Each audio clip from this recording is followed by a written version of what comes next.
Oui. D'accord. Donc, on va passer aux choses sérieuses. La période de questions. Monsieur Stéphane Mongeon sur le projet des Bois des Carrières. Question adressée à Monsieur Blanchard.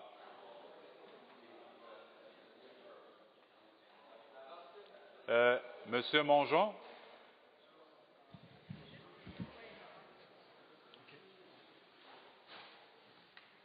Merci. Donc, bonsoir, Monsieur Mongeon. Vous savez comment ça marche? Non, c'est ma première participation. Je vous remercie Donc, beaucoup. je vais vous aider. Donc, vous avez droit à un court préambule avec une question principale, la réponse et après une deuxième question, donc une question complémentaire.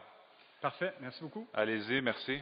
Bonjour, Mesdames, Messieurs. Mon nom est Stéphane Mongeon. Je suis résident de La Salle depuis près d'un an maintenant. Nous avons acheté une propriété dans le projet Bois des Carriers à Ville-la-Salle, dont un des promoteurs est un monsieur célèbre du nom de Tony Maggi. On a pris la possession de notre maison le 2 novembre 2012, avec un permis de construction émis quelques jours avant, le 26 octobre. Les travaux d'infrastructure municipale et les services d'utilité publique ne sont pas terminés à ce jour. Et nous apprenons que le promoteur ne paye pas ses fournisseurs et qu'il n'a plus de liquidité. Potentiellement, ici, on parle d'un projet où il y a 180 familles à La Salle depuis 2 ou 3 ans maintenant qui sont affectées par cette situation-là, avec au moins 16 unités là, qui ne sont toujours pas notariées, mais construites. En parallèle, nous avons appris que ce même promoteur a causé des problèmes similaires dans l'arrondissement voisin de la Chine, donc dans la ville de Montréal. On nous a confirmé aussi à l'arrondissement que l'arrondissement était en possession d'une lettre de garantie bancaire couvrant 20 des travaux d'infrastructure, mais ce n'est pas suffisant pour finir les travaux qui ne sont pas faits. En plus de ces travaux d'infrastructure, il y a aussi des travaux d'aménagement des aires publiques et communes pour le condo qui sont à peine entamés, puis ceux-ci sont requis, j'imagine, en fonction de la réglementation municipale, puis devraient faire l'objet d'une entente avec le promoteur. Alors, ma première question s'adresse à M. Blanchard.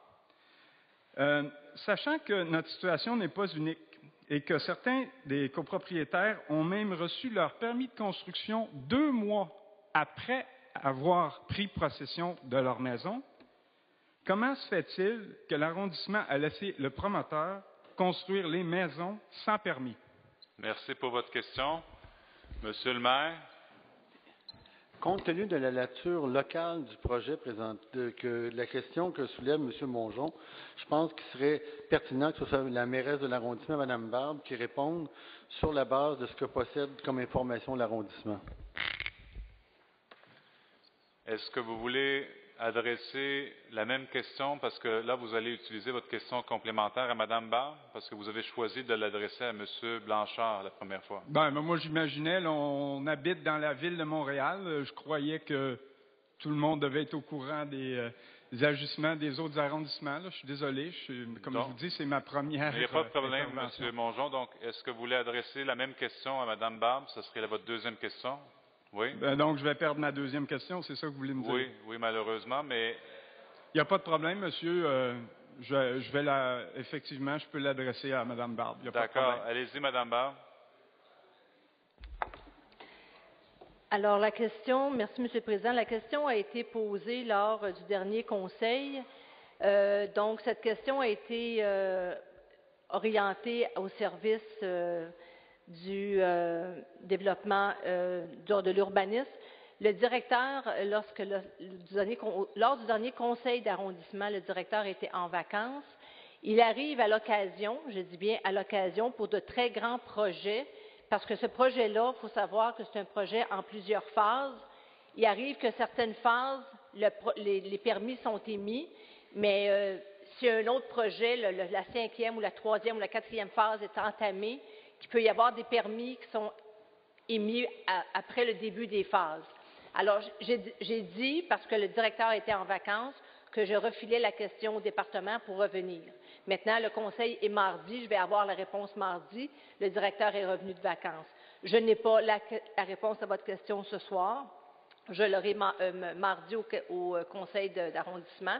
Mais il arrive dans des grands projets que c'est par phase, parce que c'est un projet qui est arrivé en phase 1, 2, 3. Je ne sais pas quelle phase vous avez acheté, la quatrième phase. Alors, donc, la phase 1, on donne le permis. Et il arrive que la phase 2 et la phase subséquente peuvent être commencées à construire, parce que souvent, c'est des technicalités qui font que le permis peut être émis après le début des travaux.